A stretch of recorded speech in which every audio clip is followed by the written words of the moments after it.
Hello and welcome to the Our Community Listens podcast. I'm Adam Salgat, and with me today is Our Community Listens facilitator, Sarah Weisbarth. How you doing today, Sarah? Adam, I'm doing really good today. Thanks for chatting with me as we prepare for this podcast. Oh, you're welcome. So you had the idea to start looking at the environment of feedback. We're kind of building this off of podcast number 16, where I spoke with Sharon Clement a lot about feedback, but mostly her and I talked about how to receive feedback and a bit about how to give feedback. But we're looking at it in a little bit different lens today, and we're going to talk about the environment of feedback, how to consistently have a space where you're comfortable letting people know what you think, and you're also comfortable in receiving their thoughts. So why don't you elaborate a little bit more on this environment of feedback? Feedback is so powerful. It's a gift. It's really something that we can give to another person, and something that when we receive it is a gift and a benefit for us. It's an opportunity to grow and change. It's an opportunity to be aware of maybe something that we were unaware of before that we could adjust with. And really giving that feedback to someone helps them grow, but we have to do it in a way that is going to be impactful, in a way that actually creates that connection and trust within the relationship. Right. So you've kind of started talking a little bit about the value of feedback. That spans across all different parts of our life, doesn't it? Oh, I would totally agree. But I'm thinking you have some thoughts already. What are those? Well, we talked about it a little bit, but sometimes when I hear about the value of feedback, I think a lot of people jump into our work life first, because oftentimes that's where our brain goes first, especially those that are working a 40-hour plus, work schedule. But I was also considering creating that value of feedback in our parental lives or just our personal lives.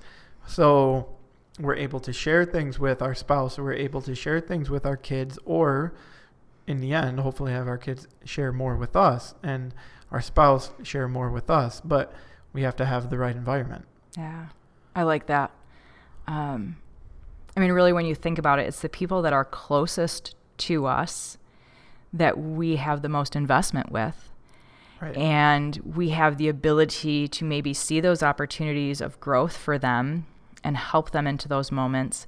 But they too are going to have those perspectives and those ideas for us. And how do we continue to invite and, again, create that environment where those kind of conversations can happen in a safe and trusting environment? Do you have some specifics that you can give us about how to create a positive feedback environment? I think about myself. Like when I receive feedback, right? Sometimes that can be a little hard. And I know Sharon talked about that on the previous podcast. Like, what are the things that get in the way of my ability to receive feedback?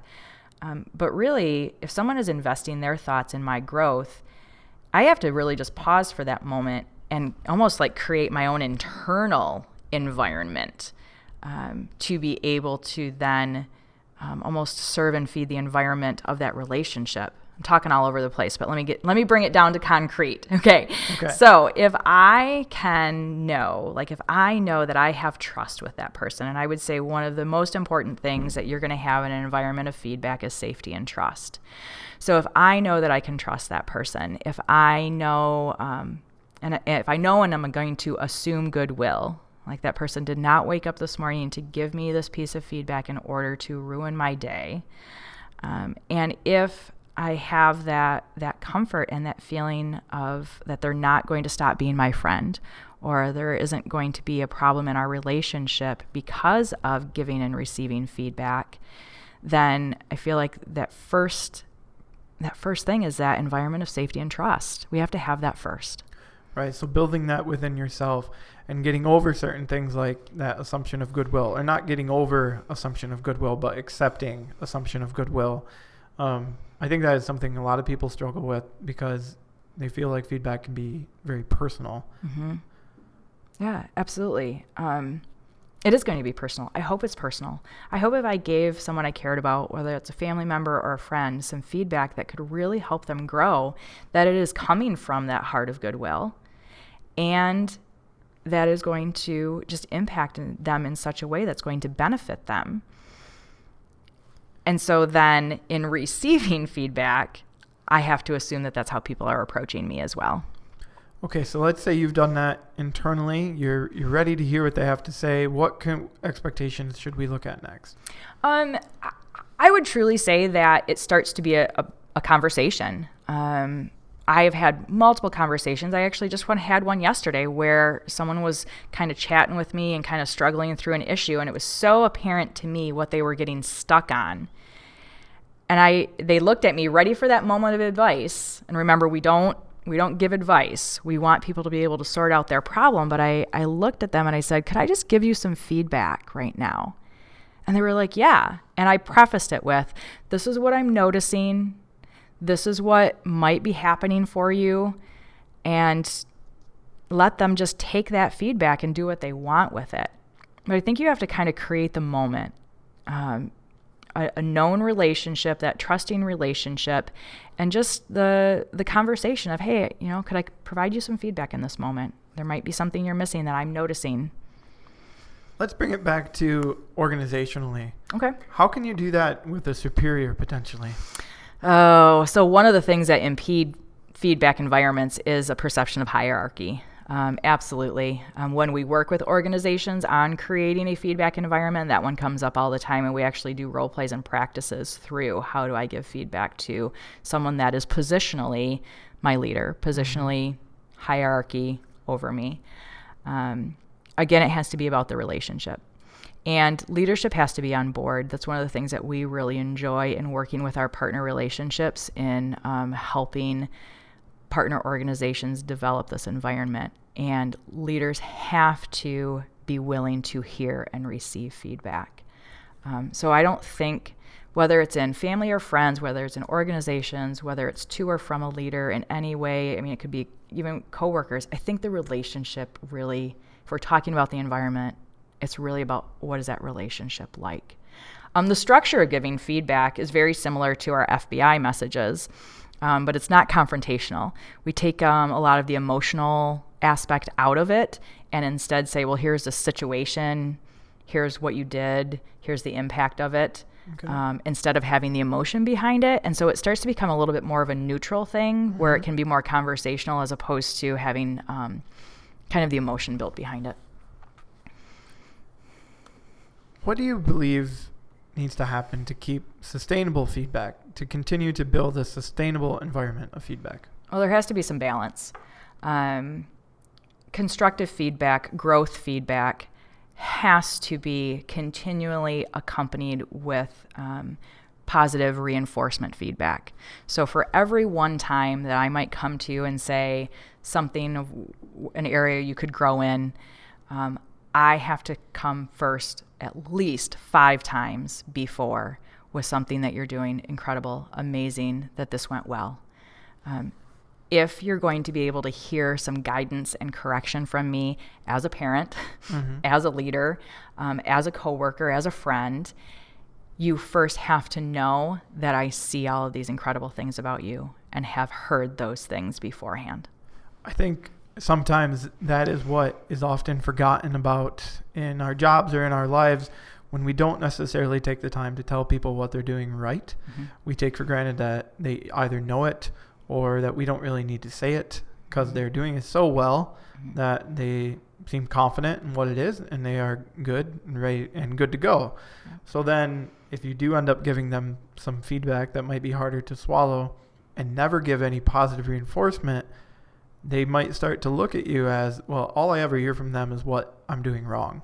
So you really start creating a resentful relationship, and you may not have meant to do that.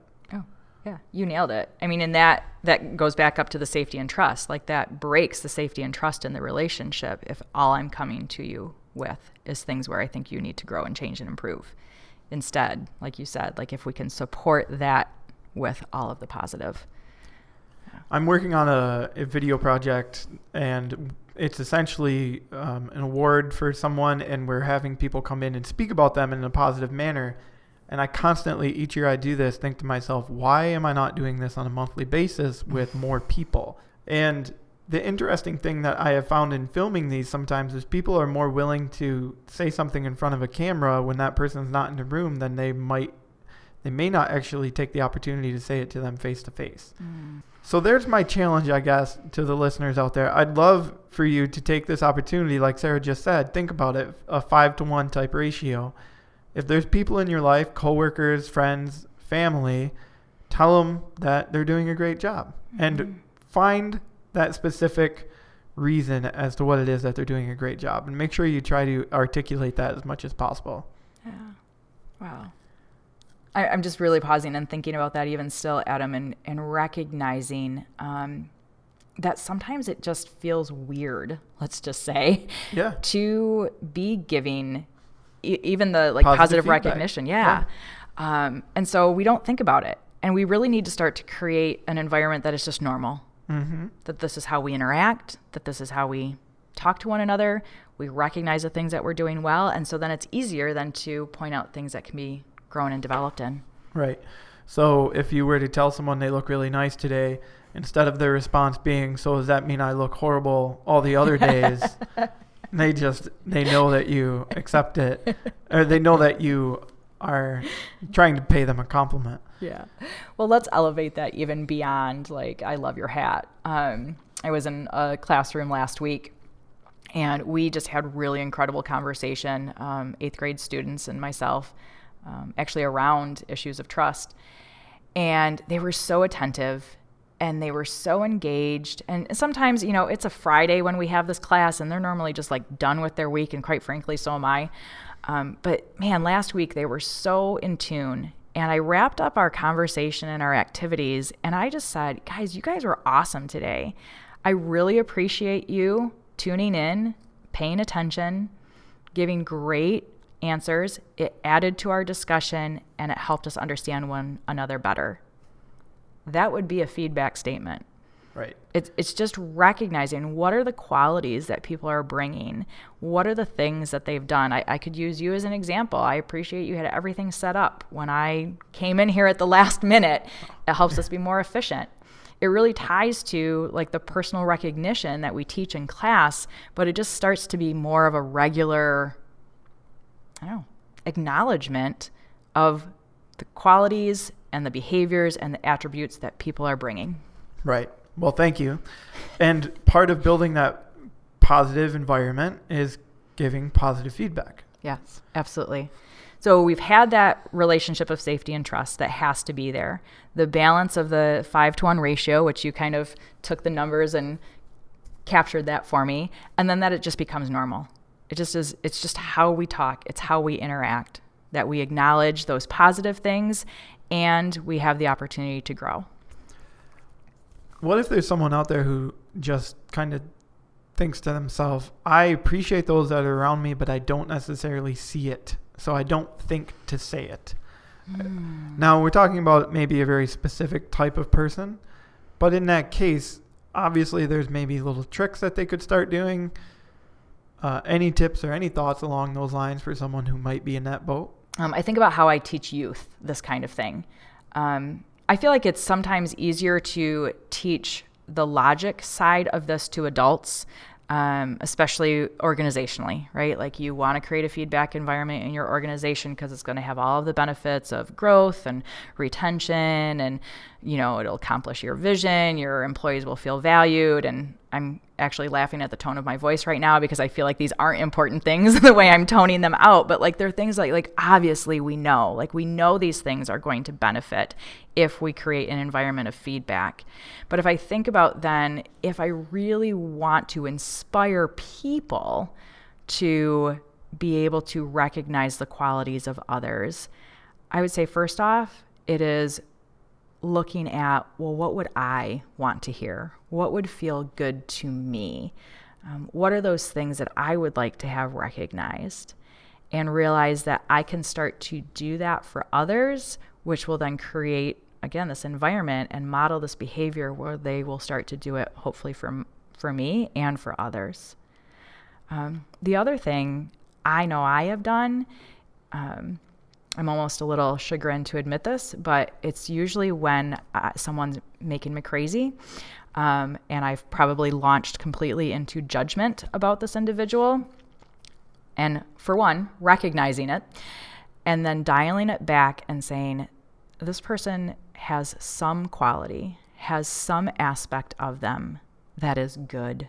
People are good, Adam. People are good. Okay? We like to see the bad. The things that drive us crazy trigger things in us, and so then we have some sort of perception or opinion about others. But people are good. So when I am triggered into irritation, if I can stop and say, well, what is the good thing about this person? And there have been times, in full disclosure and honesty, there have been times like it might just be like, I really appreciate that they can organize a potluck efficiently. Okay, like it could be something that I have to dig for. But the more I can do that and look for the good, then it starts to become much more natural to then give that good feedback.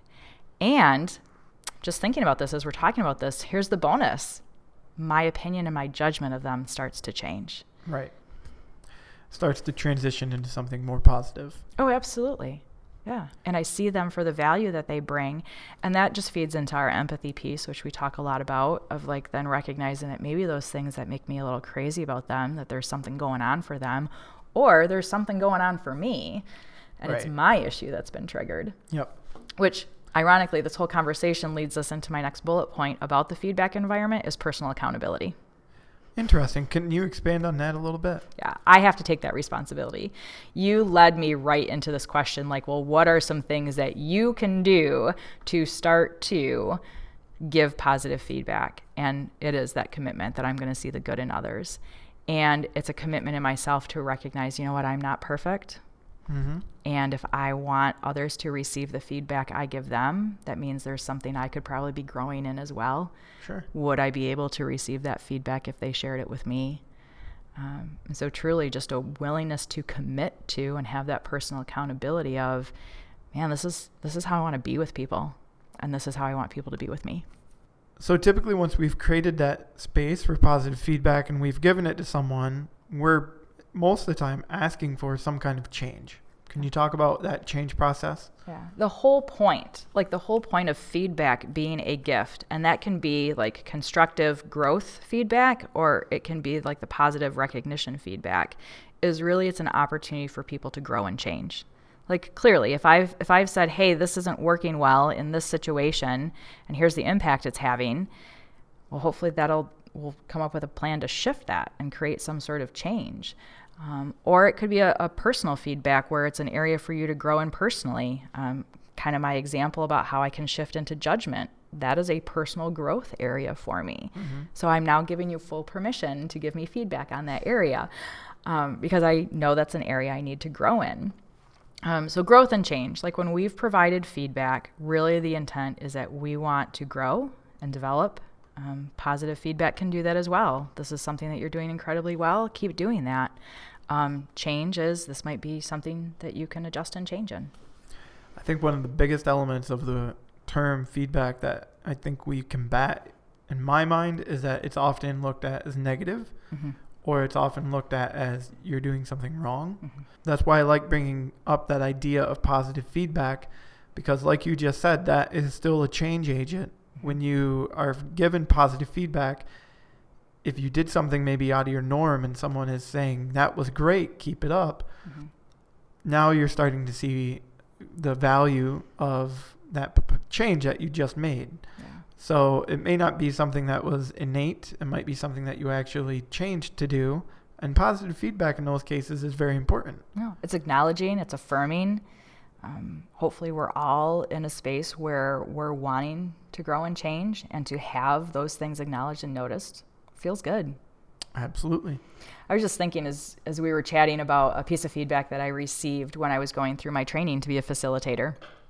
And it's kind of ironic that Sharon and I were both given this piece of feedback, and our response to it was actually very similar. We were going through our training, and we had to teach certain sections of our slides to individuals that had long been teaching our content and our curriculum, and then they provided, obviously, feedback. They want us to grow. They want us to be the very best that we could be.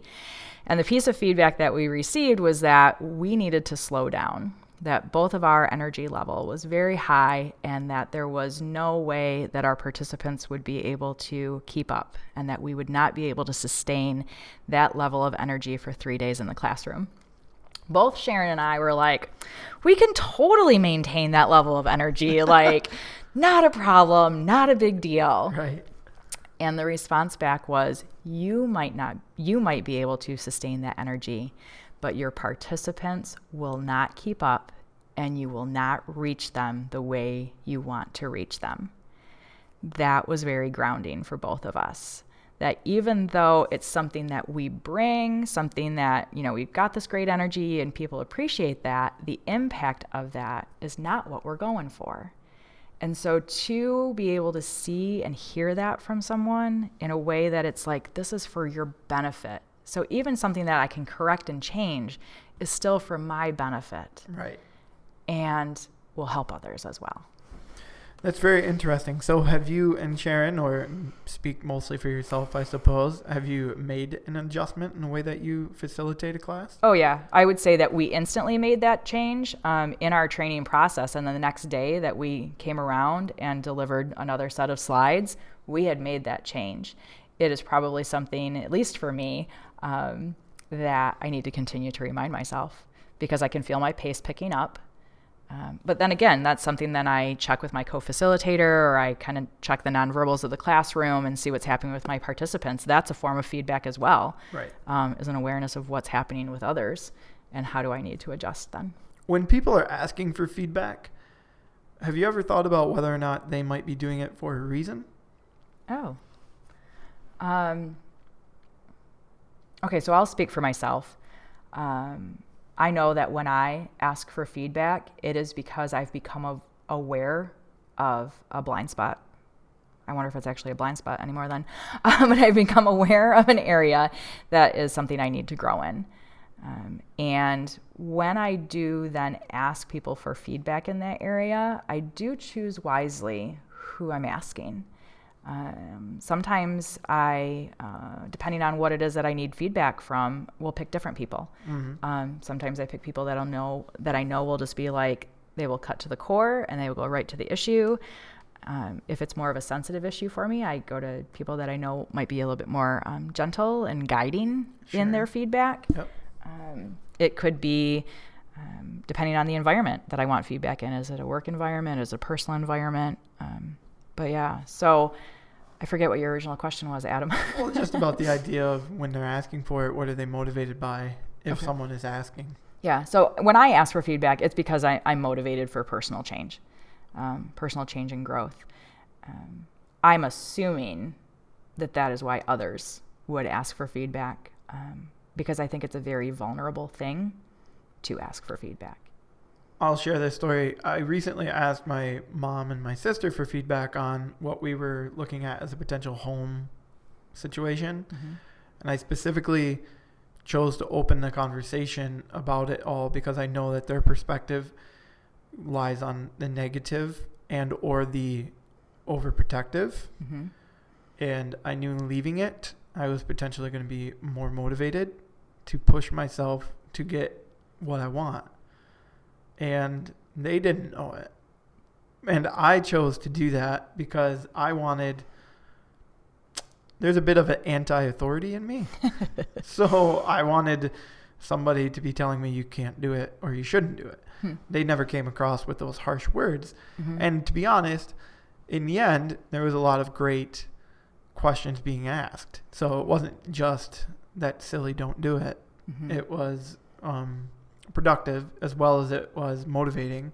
So I purposefully opened the area for them to give me feedback for my own selfish reasons, to look for some push to get more motivation to go accomplish what I think I want to do. Mm-hmm. Now, in the end, they might be completely right, because if I get into the situation and I learn more financial statistics, if I look at the finances, if I look at all the information, they might be completely right, and it can't happen. Mm-hmm. But right now I'm in a dream stage, so I'm going to keep dreaming. I'm hearing a couple different things there. My first response was you went into that knowing that you wanted to challenge yourself, that you wanted someone that was going to fly against what you we're already thinking. Right. The anti-car salesman. Yes. In many respects, right? Because if you approach a car salesman about, oh, I think I can afford this, their answer is probably going to be yes. And there's no offense to that sales position or sales in general, but when you step into those situations, a lot of times their interest is to make a sale. Mm-hmm. So, yes, the anti-car salesman, as I nickname it. Well, and if I stick with that concept of, asking for feedback to maybe challenge our own belief system, that really is, that's risk-taking. That again is kind of a vulnerable choice, because if I'm approaching someone and let's say I think I'm great at whatever, I'm great at a lot of things. Let's say I think I'm great at painting. Mm-hmm. And I approach a friend of mine that, is a painting expert, an art expert. And I say, I really love some feedback on my artwork. It's a risk I'm taking. Right. There could be some constructive criticism that comes of that. There could be a wow, honey, you need some more classes. I'm challenging myself to grow. Again, and that's a risk. You might not know what's going to come back. And it could be I want feedback to grow. It could be I need feedback to challenge my belief system. I guess now that listening to you, I think I've done that before. I'm this is my belief system about this situation, and I don't know if it's the best belief system. I want to hear feedback from others. But I think what I'm trying to get to at the core of it is kind of going back up to that environment. If I don't have that comfort and that safety and that trust with someone, and I'm taking that risk, that's a pretty big risk. Right. I would agree with that. And in my situation, it was two people, sister and my mom, that I'm obviously very close to. So others I may not have done the same. Or if I approach them, it might be in different contexts.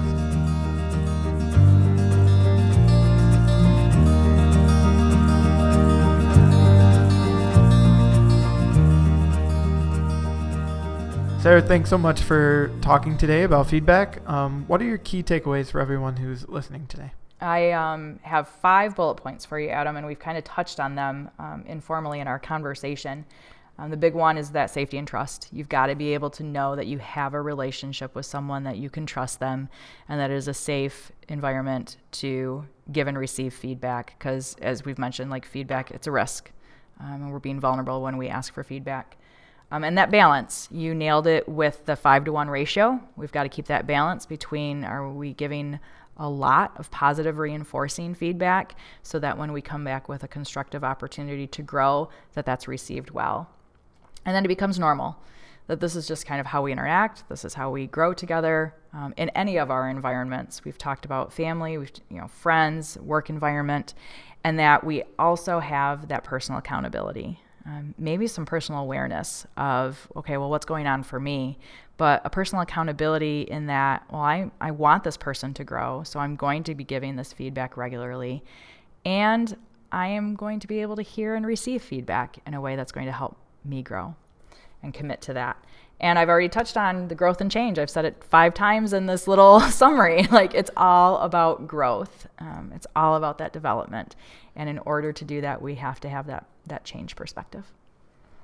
Thanks so much for that recap. This sounds like a really great process. How can someone resource this information? Yeah. So one of the exciting things that we have available to organizations or groups of individuals is they can engage with us. We can come into their environment, we can come into their group, we can come into their organization, and actually teach and facilitate creating a feedback environment.